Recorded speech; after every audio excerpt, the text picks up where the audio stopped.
Welcome to Orange Weekly, presented by Krause Health. Alongside Mike Waters, I'm Brent. Coming up, we'll hear from Syracuse head coach Jim Boeheim, and Mike Curtis joins to update us on Syracuse women's basketball. The men's team may be shooting free throws at a record pace, but the women's team going the other way in that category. Mike, we start with the men's team, and here we go again. Another scheduling snafu for the Orange. Louisville again. And Mike, this is something I think we'll probably never talk about again, right? Louisville flies to Syracuse, day of game, positive test, can't play. Syracuse flies to Louisville, day of game, positive test, once again for Louisville, they can't play. So the scheduling thing here, I tossed this big old, mangled ball of yarn your way and try and straighten it out here. What are they going to do about this?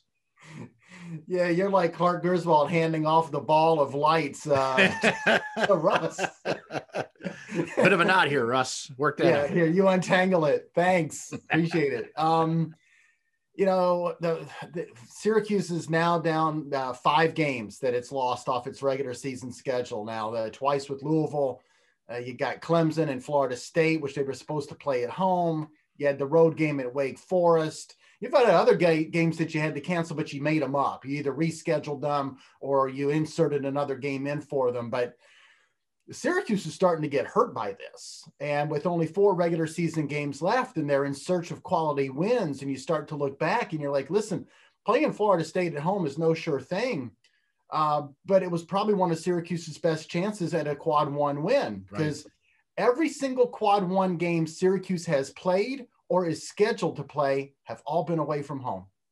Yeah, worst case scenario might be like a strong way to put it, Mike, but how can you judge this team for an NCAA tournament when they didn't lose to those teams you mentioned? They didn't even get to play them at this point.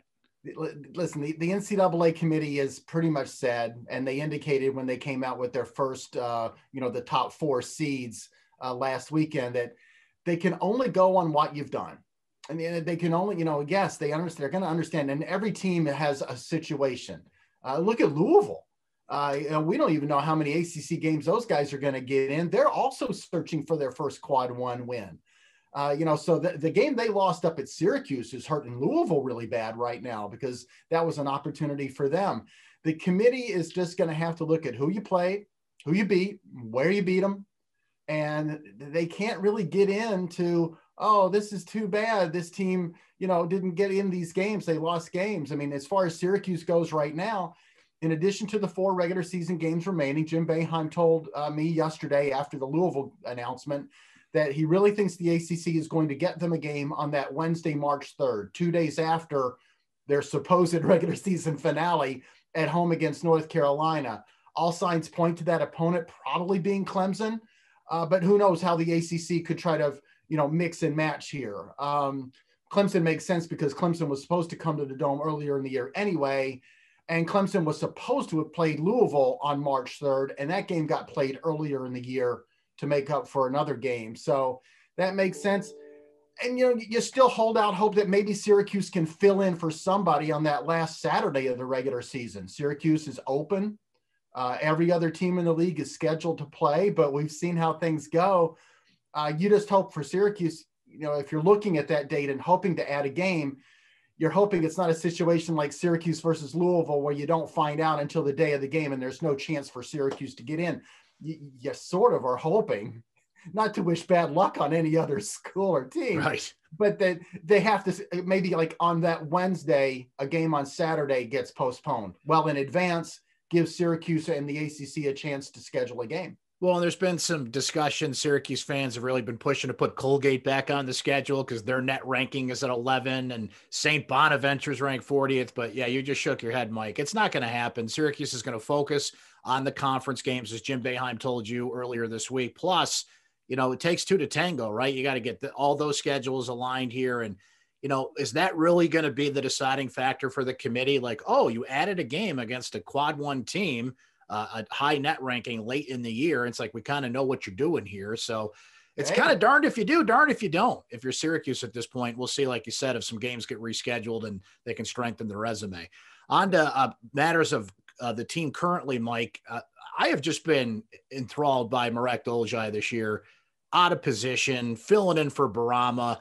just doing everything he can. He's getting teeth knocked out, right? We've discussed some of these things, but here we go down the home stretch. We know that Barama's not going to be available for this team, and Marek's got to put even more on his shoulders here. Simple question, maybe not a simple answer. How's he been doing it? Guts and guile and a little bit of experience at having played the position on a part-time basis for each of the last 2 or 3 years. But what he's having to do this year is not just fill in when someone's in foul trouble or one of the top 2 centers is hurt. So he becomes the backup. He's the starter. He's the full-time guy, and there's not really a quality backup for him. So he's playing major minutes out of position, and he's 201 pounds. Exactly. So could God bless him. He's giving away so much size in the middle, and he's having to figure out how to play without getting into foul trouble because he knows the team needs him on the floor. Sometimes his production has suffered.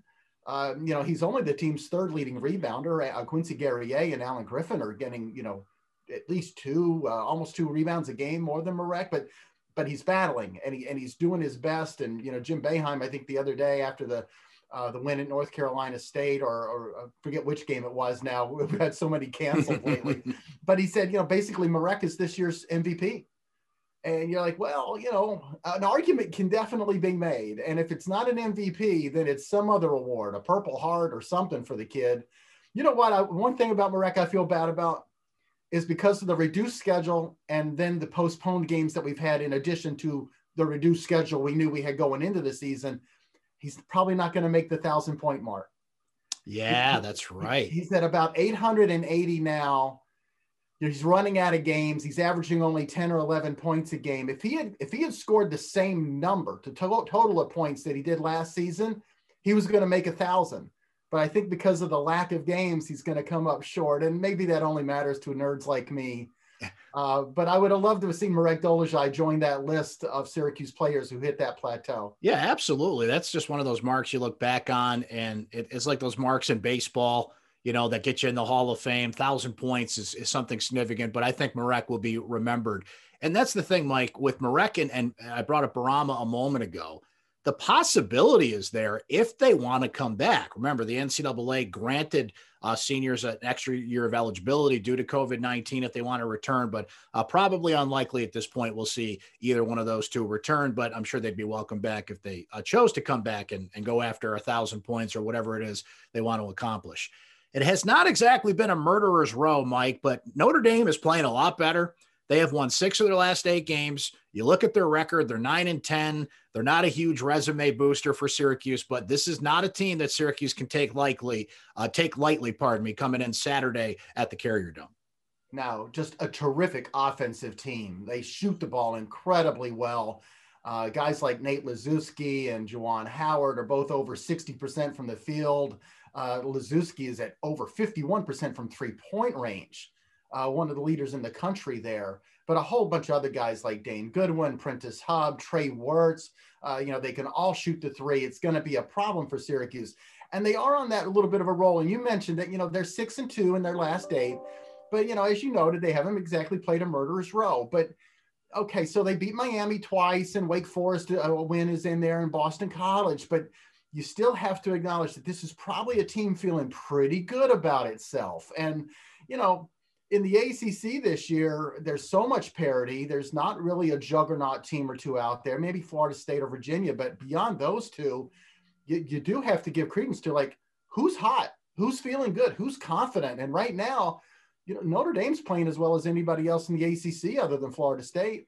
No question about it. Mike, thank you so much. As always, we'll hear from Jim Boeheim coming up, and we'll hear from Mike Curtis on the Syracuse women's basketball team. But as mentioned, let's hear from the head coach. It's time for Syracuse Soundbites. Kadari's got a lot to learn about the game. Defensively, it was really bad.